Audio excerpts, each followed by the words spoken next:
One word, 3 syllables, 11 letters. The word is perspective. Perspective can be broken down into which is each. Each trial, each tribulation, each problem we face every day needs to be individualized. We may say, hey, I've seen this before. Oh, I've dealt with this before. You may have dealt or seen something similar, but I guarantee you it is not the exact same. Spec. How am I looking at that problem or whatever is in front of me that I'm trying to solve? Are my lenses clean? Am I seeing it the way it needs to be seen? Or are my lenses dirty and clouded, jaded? And did they get that way from things that I've heard, been told, or seen in my life? TIV is today. The vast majority of the issues we run into every single day in our lives can be solved that day. Not all of them, and I understand that, but the vast majority can be. So what is perspective? So perspective is a particular attitude or way of regarding something. It's that inner voice, thoughts, and direction we have towards the rest of the world. Why is perspective important? Perspective is important because it does a few things. It lowers the anxiety in our bodies. It lowers the stress level in our bodies when we have good perspective. It tears down the walls that we build in our mind. If we stare at something long enough, when we fight something long enough, a wall starts to build in your mind. It gets taller and taller and taller and wider and wider and wider, and you can't see around it or over it. It helps tear that down. So, how do we know it's time to change perspective? We know it's time to change perspective when all we see in front of us is the problem. When all we can see is what's happening in front of us and we can't see outside of that. We sit there and bang our head on the wall. It's turbulent. It causes us stress, anxiety, causes us all kinds of things. We know it's time to change our perspective. How do we do that? At work, I sit at my desk, bang away on things, work on the computer, reports, whatever the case may be, and I get to something where I can't figure it out. I don't know what to do. Where do I go? I will literally just slide away from my desk, get up, leave my office, walk across the street, grab coffee, call a friend, go visit a coworker, just get away. And what's happening in those minutes that you do that you don't realize, that wall that's being built in your mind is coming down. It's slowly being torn down. Once it's down, you can re-engage, sit back at your computer, look at it and go, there's the problem. There's the solution. That's what I was looking for. The power of perspective is huge. It can be done in a conversation. We all have multiple conversations every day. Some are a little more intense than others. It can be a one-on-one, or it could be a group conversation. No different. I have been in group conversations where I see we're not getting anywhere. I excuse myself from the room. Hey, I'll be right back. I have to go to the bathroom, whatever. I'll leave the room. I have literally walked around the corner and then walked in circles for 2 minutes just to get that wall down, get those lenses clean, re-engage, and say, hey, we're not looking at this correctly. Let's look at it from over here. Let's look at it from this perspective, and let's look at these things to solve this problem. Very, very important you do that. I'm not telling anybody in here anything you don't know, but what I am telling you is how powerful that can be. I've had the opportunity to do a lot of cool things in my life. I've worked fast food. I was a bartender for a long time. I own my own company. I worked in the IT space, and now I'm blessed to work in the credit union space. Along that journey, perspective carried me along and helped me with many, many, many things. It helped calm the storm in a lot of situations. It helped ease the anxiety as I spoke. It just made everything a little more calm. When I got in the IT space, I had gotten rid of my business, and a gentleman was courting me to come and be an IT guy. I looked at him square in the face. I said, I know what IT stands for, and I know how to play solitaire. With those two things, I can be a great IT guy, I'm sure of it. So we went back and forth for a while, and as we were talking, there was a lot of noise in my background. The background noise said, Brandon, what are you doing? Why are you doing this? You know zero about computers. You're setting yourself up for failure.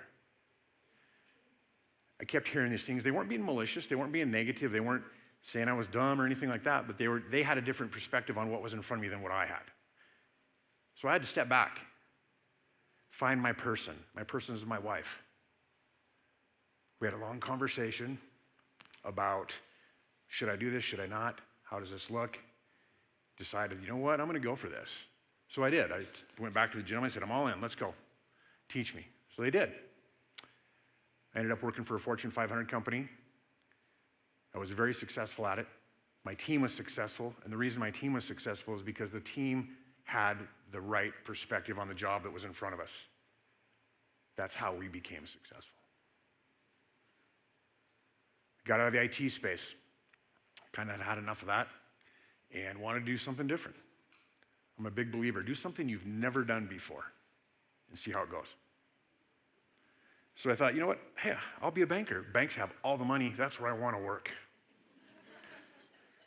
So I got into the banking business through the IT door. That's how I started. Short-lived, said I want to do something more.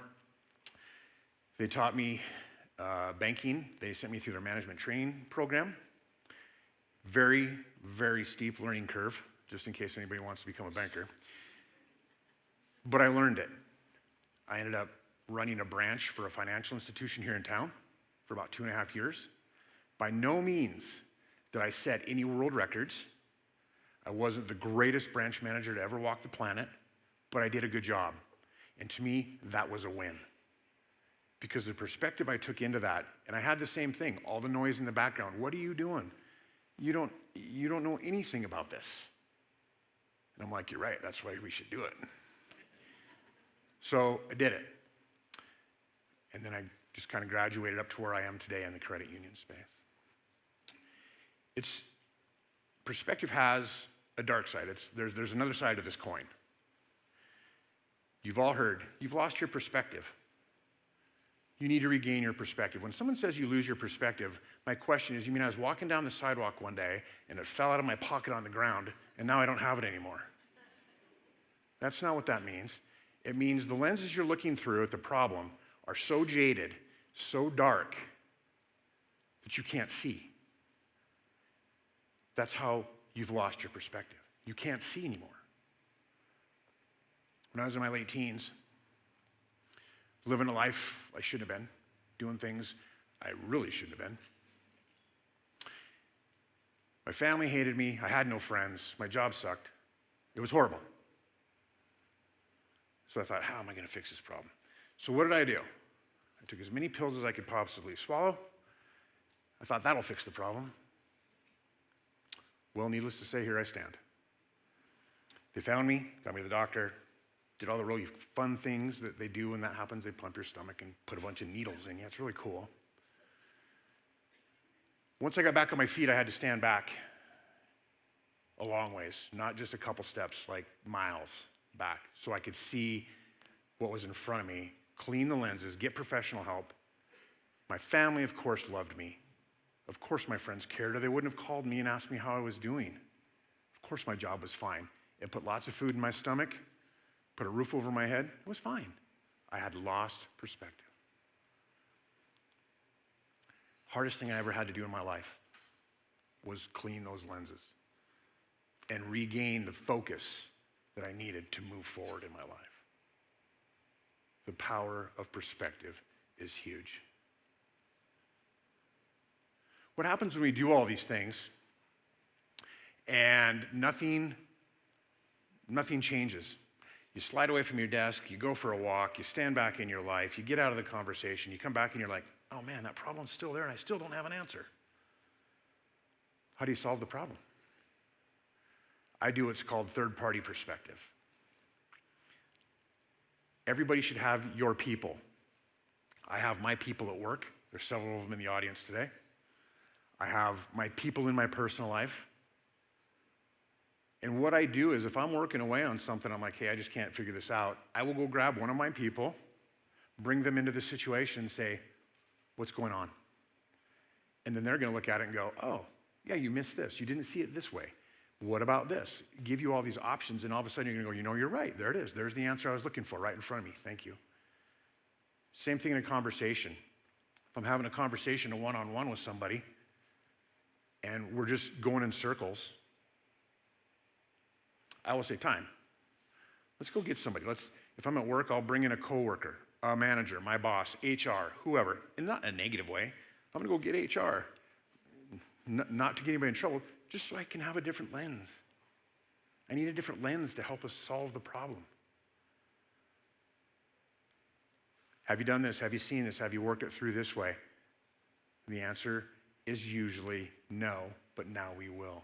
You can come to a compromise or you can solve whatever the issue is in front of you. The power of perspective is huge. I hope that today you have all taken away a nugget. Again, I have told you nothing that you don't already know. But the next time you're in a situation where you can't figure something out in a conversation that's a challenge, please say to yourself, I just need to change my perspective. Thank you.